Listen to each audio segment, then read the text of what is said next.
ইসলামের দৃষ্টিতে কিছু নাম আছে যেগুলো রাখা নিষেধ। সেগুলো কোন কোন নাম? নাম্বার 1, যে সমস্ত নাম এর অর্থের ভিতরে মন্দ দিক আছে। যেমন কোনো সন্তান নাম রাখবেন আপনি শয়তান, নাউজুবিল্লাহ। কোনার নাম রাখবেন কল্প, কুকুর, অথবা কোনার নাম রাখলেন খিনজির। খিনজির নামও রাখছে কে জানি, আমি একবার শুনছি যে কোরআনে আল্লাহ খিনজির শব্দ উল্লেখ করছেন। খিনজির মানে শুকর, তো ছেলের নাম বা মেয়ের নাম রেখে দিয়েছে খিনজির। বলে যে আপনি এই নাম কোথেকে রাখলেন, কেন রাখলেন? বলে যে কোরআনে পাইছি। তো কোরআনে পাইলে কি আপনি রাখবেন নাকি? কোরআনে তো ফেরাউনও আছে, সেজন্য আপনি ফেরাউন নাম রাখবেন না। অতএব খারাপ অর্থ বহন করে এরকম কোনো নাম রাখা উচিত না। দ্বিতীয়ত, যেই নামের অর্থের ভিতরে শিরক আছে অথবা ইসলামী আকীদার সাথে সাংঘর্ষিক যে নামের অর্থ, সেরকম নাম শিশুর জন্য নির্বাচন করা যাবে না। আমাদের অনেক নাম আছে সমাজে ছড়িয়ে ছিটিয়ে আছে, যে নামগুলো ইসলামী আকীদার সাথে সাংঘর্ষিক, অথচ আমরা জানি না।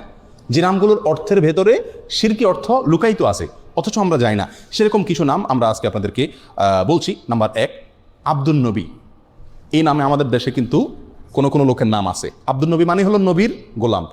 কোনো মানুষ কি নবীর গোলাম হয়? গোলাম তো শুধু আল্লাহর। তাহলে এটা শিরকি নাম। এই নামের অর্থের ভিতরে কি আছে? শিরক আছে। এরকম নাম থাকলে সেটা পরিবর্তন করতে হবে। অনেকে নাম রাখেন আব্দুল আলী। আব্দুল আলী, আল্লাহ আলী, এটা আল্লাহ সুবহানাহু ওয়া তাআলার গুণবাচক 99টি নামের একটি। সেই হিসাবে আপনি রাখতে পারেন। আলী মানে হলো উঁচু, মহান, আল্লাহর গোলাম। আলী আল্লাহ তাআলার গুণবাচক নাম, সেই হিসাবে আব্দুল আলী ঠিক আছে। কিন্তু সাধারণত আমাদের সমাজে আলী রাদিয়াল্লাহু তাআলা আনহুর নামে এ ধরনের নাম রাখা হয়ে থাকে। যদি এখানে আলী বলতে খলিফা আলী রাদিয়াল্লাহু তাআলা আনহুকে উদ্দেশ্য করা হয়, তাহলে আলী মানে হলো ইসলামের চতুর্থ খলিফা আলী রাদিয়াল্লাহু তাআলা আনহুর গোলাম, তাহলে সেটাও কি হবে? শিরকি অর্থ বহন করবে।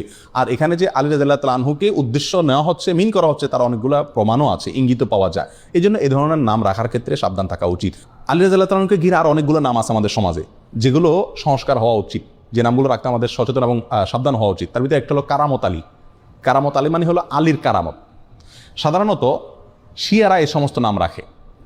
তো এগুলো আমাদের সমাজে চলে আসছে, কারণ এক সময় আমাদের দেশে যখন আলেমুল আমা ছিলেন না এত, এবং ওই কাবুলিওয়ালারা আফগান থেকে, ইরান থেকে মানুষ ব্যবসার জন্য আসছে বা নানা কারণে আসছে এই দেশে, শিয়ারা আসছে, তাদের খুব প্রভাব ছিল, এবং যারা তখন রাষ্ট্র পরিচালনা করতেন, ক্ষমতায় ছিলেন, তাদের ভেতরে শিয়াদের বিরাট প্রভাব ছিল। এই জন্য আমাদের সাধারণ মানুষেরা নামের জন্য এদের কাছে যেত, আর এরা এই সমস্ত নাম দিত যে সমস্ত নামের সাথে শিয়াদের আকীদা মিশে আছে, এবং সেগুলো আমরা এখনো রেখে চলছি, ওইটার অর্থ হয়তো খেয়াল করি না। কারামত আলী মানে হলো আলী রাদিয়াল্লাহু তাআলার কারামত। যেহেতু ওরা আলী রাদিয়াল্লাহু তাআলা আনহুকে খুব বেশি ভক্তি করে, অতিভক্তি করে, এই জন্য সব নামের মধ্যে আপনারা আলী, হাসান, হোসেন এই 3 নাম পাবেন। আমাদের দেশে যত নাম আছে বেশিরভাগ বা বিরাট একটা অংশ আছে নামের, যে নামের শেষে কি পাবেন? আলী অথবা হাসান অথবা হোসেন।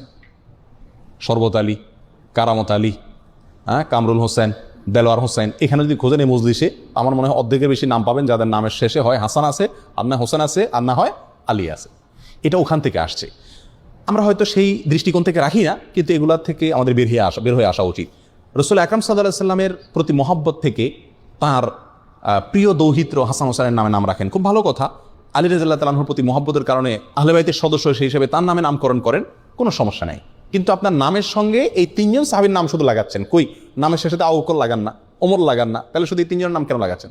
বোঝা গেল এগুলোর পেছনে শিয়াদের বদ আকীদা এবং দুর্বসন্ধিমূলক চিন্তা এবং দৃষ্টিভঙ্গি রয়ে গেছে, আর সেটাই আমাদের সমাজে এখনো বলবৎ আছে। বিধায় এগুলো রাখতে আমাদের একটু সচেতন হওয়া উচিত। অনেকে নাম রাখেন রহমত আলী। রহমত আলী, রহমত আলী মানে আলীর রহমত। রহমত হবে আল্লাহর। ও যে বললাম, এখানে আলী যদি আল্লাহর গুণবাচক নাম উদ্দেশ্য হয় তাহলে ঠিক আছে, কিন্তু সেটা হওয়ার সম্ভাবনা কম। অনেকে নাম রাখেন ফজলে আলী। ফজলে আলী মানেও কি? আলীর দয়া। তো এটাও মানে যদি আলী তার মিন হয় এখানে উদ্দেশ্য হয়, তাহলে এটাও ঠিক হয় না। অনেকে নাম রাখেন গাউসুল আজম। অনেকে আব্দুল কাদের জিলানী রাহমাতুল্লাহ আলাইহিকে বলে কি? গাউসুল আজম। গাউসুল আজম মানে হলো সবচেয়ে বড় সাহায্যকারী, রক্ষাকারী। যিনি সবচেয়ে বড় রক্ষাকারী তো আল্লাহ সুবহানাহু ওয়া তাআলা। এটা কোনো মানুষকে বলা যায় না, অতএব এটাও শিরকি নাম। এর নামের অর্থের ভিতরে শিরক আছে। অনেকে নাম রাখেন নবী। আমার পরিচিত গ্রামের ভিতরে একজন আছে, তার নাম হলো নবী। অনেকের নাম রাখেন নূর নবী। নূর নবী মানে নবীর নূর। এই সমস্ত নামগুলো একেবারেই অনর্থক এবং অশুদ্ধ নাম। অনেকে নাম রাখেন রাসূল আমিন। আমার দেশে কোনো কোনো লোকের নাম আছে কি? রাসূল আমিন। রাসূলুন আমিন, এটা আমাদের রাসূল আকরাম সাল্লাল্লাহু আলাইহি ওয়াসাল্লাম একটা বৈশিষ্ট্য, যে তিনি আমানতদার রাসূল। এখন আপনি আপনার ছেলের নাম রাখলেন রাসূল আমিন, এটা খাটে না, একেবারেই অশুদ্ধ একটি নাম। অনেকে নাম রাখেন রসুলুল্লাহ। আমি দেখছি রসুলুল্লাহ নামের লোক আমাদের। রসুলুল্লাহ মানে কি? আল্লাহ রসুল। তো কীভাবে আল্লাহ রসুল হলো? এটা তো একেবারেই অশুদ্ধ একটা নাম। কথা বুঝে আসছে? অনুরূপভাবে আরেকটা অশুদ্ধ নাম আছে আব্দুস সুবহান, অনেক আলেমের নামও পাওয়া যায় আব্দুস সুবহান। আব্দুস সুবহান এই নামটাও ঠিক না। কেন ঠিক না? কারণ আব্দুন যোগ করে নাম রাখা যাবে আল্লাহর 99টা নামের শুরুতে। আল্লাহর 99টি গুণবাচক নামের শুরুতে আব্দুন যোগ করে আপনি কি করতে হবে? রাখতে হবে, কারণ আল্লাহর নামগুলো নির্ধারিত। আল্লাহর জন্য কোনো মন গড়া নাম আপনি আমি নির্ধারণ করার সুযোগ নাই।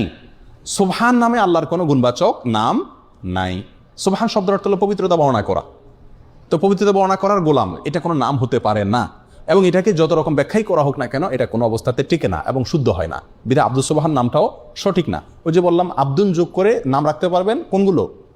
যেগুলো শেষে আল্লাহ 99 নামের কোনো একটা যুক্ত আছে সেগুলো রাখতে পারবেন শুধুমাত্র। অতএব আব্দুস সুবহান যেহেতু আল্লাহর, সুবহান যেহেতু আল্লাহর কোন গুণবাচক নাম না, অতএব আব্দুস সুবহান নামটা কি না? সঠিক না। আরেকটা নাম আছে জিল্লুর রহমান। বহু লোকের নাম পাওয়া যায় আমাদের দেশে। আমাদের প্রয়াত প্রেসিডেন্টের নাম ছিল জিল্লুর রহমান। জিল্লুর রহমান, জিল্লুন শব্দের অর্থ হলো ছায়া। জিল্লুর রহমানের অর্থ হয় আল্লাহর ছায়া। তো আল্লাহর ছায়া আছে, এটা আপনি কোথায় পাইছেন? কোরআন হাদিসে কোথাও আল্লাহর ছায়া আছে এরকম কোনো কথা আমরা পাইনি। অতএব এই নামটাও সঠিক না। যদি কেউ এই উদ্দেশ্যে রাখে যেখানে আল্লাহর ছায়া বলতে আল্লাহর দয়া অনুগ্রহ বোঝানো হচ্ছে, তাহলে সেটাও রাখা যাবে কিনা সেটা ব্যাখ্যা সাপেক্ষ বিষয়, আমার মনে হয় না। বিধায় এই জিল্লুর রহমান এই নামটাও অ্যাভয়েড করা উচিত। অনেকে নাম রাখে আবুল বাশার, হাস্যকর একটা নাম। আবুল বাশার নামের অর্থ জানেন? আবুল বাশার মানে হলো, বাশার মানে মানুষ, মানুষ জাতিকে বলা হয়, গোটা মানুষ জাতি, মানব জাতিকে বলা হয় বাশার। আর আবুল বাশার মানে হলো গোটা মানব জাতির পিতা। এটা তো আদম আলাইহিসসালাম। আবুল বাশার কে? আদম আলাইহিসসালাম। এখন আপনি আপনার ছেলের নাম রাখছেন আবুল বাশার, এখনো একটা ছেলেই জন্ম দিতে পারে না, সে কিভাবে গোটা মানব জাতির পিতা হয়? অতএব এটাও ভুল নাম। অনুরূপভাবে নামের ক্ষেত্রে আরেকটা ভুল আছে, সেটা হলো অনেক সাহাবীদের নাম এবং টাইটেল উপাধি যেটা, এই দুইটাকে একসাথ করে আমরা নাম রাখি, এটা চরম ভুল। যেমন ওমর ফারুক, বহু লোকের নাম আছে না? ওমর একজন সাহাবীর নাম, ইসলামের দ্বিতীয় খলিফার নাম।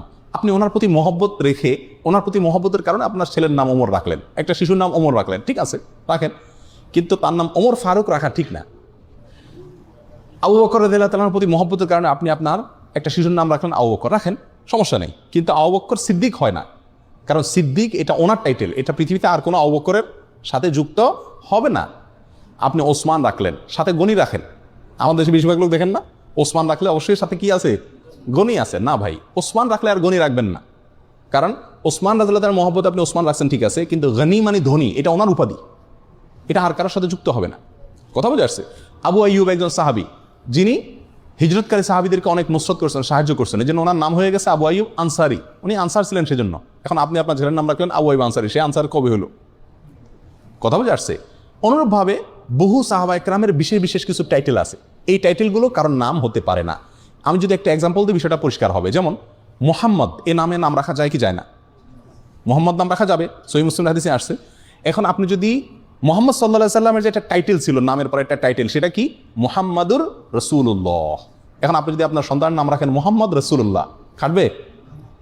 আপনার সন্তান কি আল্লাহ রসুল মোহাম্মদ? না, এটা তো অন্য মোহাম্মদ। আরও সহজ হবে, পরিষ্কার হবে আমাদের দেশের এক্সাম্পল দিলে।